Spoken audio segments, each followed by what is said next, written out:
Assalamualaikum warahmatullahi wabarakatuh. Kami dari mahasiswa Politeknik Negeri Semarang, jurusan Teknik Elektronika. Di sini kami akan mempresentasikan tentang tugas akhir yang kami buat, yaitu dengan judul Tas Pintar Anti Hilang berbasis Arduino. Sebelum kita mulai presentasinya, kami akan memperkenalkan diri.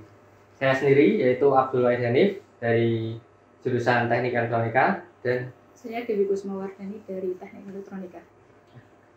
Oke, sebelum kita mempresentasikan alat kita, saya akan menjelaskan tentang tujuan kita membuat alat ini.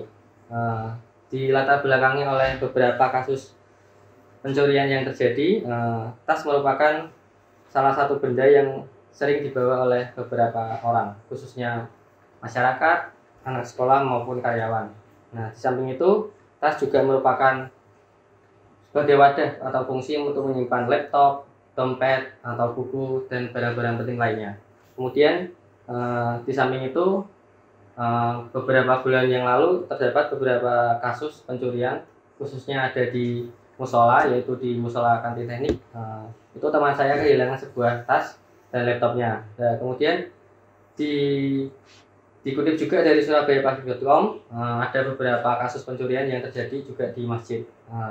Sekitar 2 bulan itu ada 4 kasus yang terjadi, sehingga dari latar belakang tersebut kelompok kami berinisiatif membuat solusi untuk bagaimana sih untuk mencegah agar tas atau sesuatu yang dimiliki barang berharga oleh orang itu dapat aman. Kemudian kami dapat solusi, yaitu untuk membuat tas pintar Arduino anti hilang. Nah, kemudian beberapa fitur yang kami punya, yaitu yang pertama dapat melacak tas dalam jarak dekat. Kemudian yang kedua dapat melacak tas dalam jarak jauh, yaitu melalui GPS. Dan yang ketiga yaitu apabila tas dibuka secara paksa oleh orang lain, maka tas ini akan berindikasi membunyikan buzzer, kayak gitu. Kemudian kami akan mendemokan alat kami, yaitu alatnya. Dan yang pertama tentunya yaitu kita menghidupkan terlebih dahulu tasnya. Nah, ini sudah kami hidupkan. Kemudian yang kedua yaitu kita dapat mengatur modenya melalui aplikasi. Nah, ini kita dari aplikasi kita. Ini aplikasi kita yaitu melalui aplikasi Android. Jadi yang pertama kita sambungkan ke Bluetooth dari tas tersebut, yaitu tasnya 2020. Kemudian setelah kita koneksikan, maka Bluetooth akan terkoneksi. Ya, yang kemudian di sini tas kita memiliki 2 mode, yaitu mode aman dan mode normal. Di mana mode aman yaitu ketika pengguna ingin meninggalkan tasnya dalam waktu sholat atau dalam keadaan ingin pergi sebentar, kita akan bisa menggunakan mode aman. Nah, mode aman sendiri kita dapat atur melalui aplikasi, yaitu dengan menekan tombol mode aman di aplikasi, yang kemudian akan merubah LED menjadi berwarna hijau yang sebelumnya berwarna biru untuk mode normal.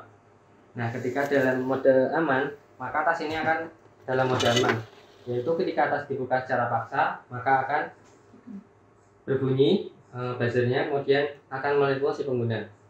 Ya, mari kita coba ya. Ini telepon si pengguna.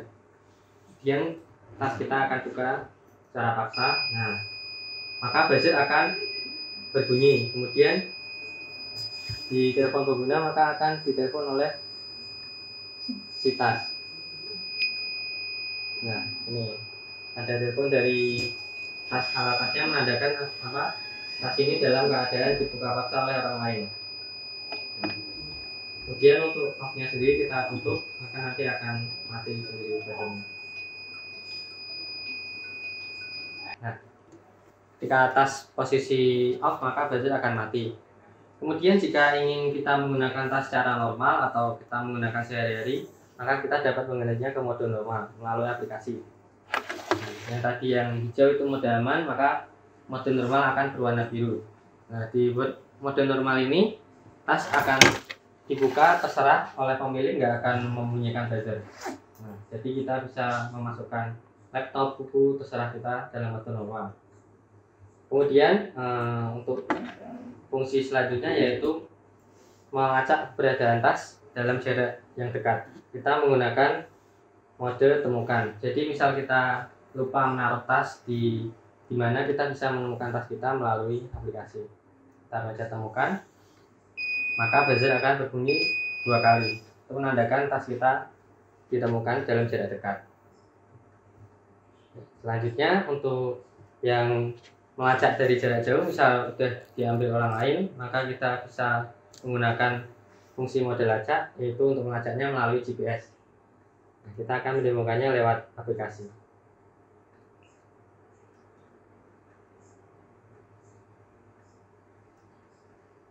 Ya, ini aplikasinya ya. Nah, ini mode lacak. Nah, ini mode lacak, terus dipencet maka akan ke menu SMS, kemudian kita kirim SMS posisi, maka secara otomatis akan terkirim. Kemudian beberapa saat kemudian akan mendapat balasan berupa link nanti yang akan tampil di aplikasi. Nah, ini akan tampil di aplikasinya sendiri. Nah, kemudian untuk lebih jelasnya bisa kita lewat aplikasi Google Maps, sehingga kita bisa lacak secara jarak jauh melalui koordinat GPS. Mungkin itu saja dari kelompok kami. Terima kasih atas perhatiannya. Wassalamualaikum warahmatullahi wabarakatuh.